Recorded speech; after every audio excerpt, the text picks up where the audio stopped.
पत्थर जिस दिन ये 272 से 270 आए, पहला ईंट पत्थर हम जलाएंगे पर, और उसके बाद इतना पत्थर चलेगा कि कहां से।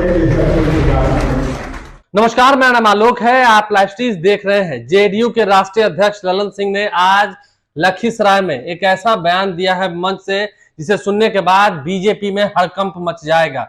हम ऐसा इसलिए कह रहे हैं क्योंकि देखिए, ललन सिंह भी जोड़ तोड़ की राजनीति में काफी माहिर है, काफी ही कुशाग्र बुद्धि के हैं, और आप समझ सकते हैं ललन सिंह जो कहते हैं वो काफी दूर तक सोच कर बोलते हैं। ललन सिंह ने आज कहा है, आज लखीसराय के टाउन हॉल में वो एक जनसभा को संबोधित कर रहे थे, लोग काफी अच्छे संख्या में वहां पर मौजूद थे।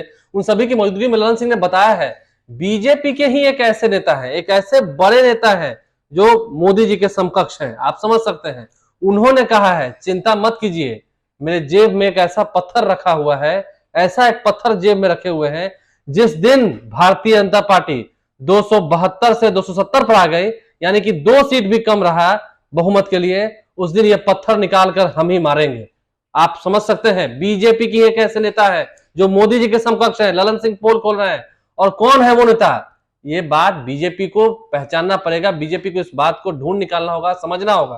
पहले ललन सिंह जो कि जेडीयू के राष्ट्रीय अध्यक्ष हैं, उनकी पूरी बातों को सुनिए।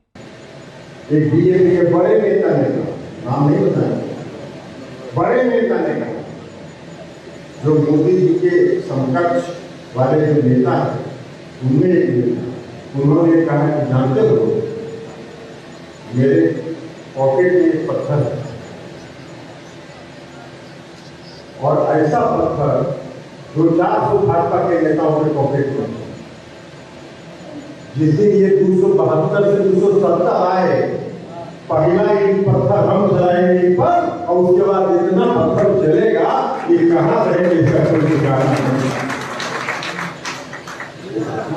तो जेडीयू के राष्ट्रीय अध्यक्ष ललन सिंह क्या कुछ उन्होंने कहा है आपने सुना है। सरेआम सबके सामने ललन सिंह ने ये बातें कह दी, मंच से अपनी बातों को रख रहे थे, और बात रखते रखते उस नेता का नाम तो नहीं बताया, लेकिन हाँ काफी कुछ बता दिया। अब बीजेपी को अपने ऐसे नेताओं से बचकर रहना होगा। देखिए, आप जेडीयू से आरजेडी से लड़ाई बाद में लड़िए, लेकिन बीजेपी के अंदर कई ऐसे नेता हैं जो बीजेपी को ही पत्थर मारने को तैयार हैं। नरेंद्र मोदी को क्या सत्ता से बेदखल करने में नीतीश कुमार के साथ कई बीजेपी के नेता भी अंदरूनी खेमे में मिले हुए हैं। ये बात ध्यान देनी होगी, ये बात समझना होगा, क्योंकि ललन सिंह काफी, मैंने कहा, काफी माहिर है जोड़ तोड़ की राजनीति में। और जब बीजेपी के नेताओं से उनकी बातचीत होती है तो लगता है चुनाव से पहले झटका दे भी सकते हैं।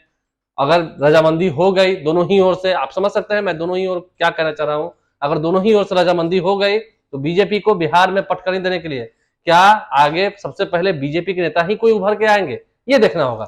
और चैनल को सब्सक्राइब कर लें, साथ साथ फेसबुक पेज भी लाइक करें। ललन सिंह की इन बातों ने काफी कुछ समझाया है बीजेपी को, और अब टटोलना होगा बीजेपी को खुद में, कौन है वो नेता जो खुद 272 तक नहीं पहुंचने देना चाहते हैं नरेंद्र मोदी के इस रथ को। धन्यवाद।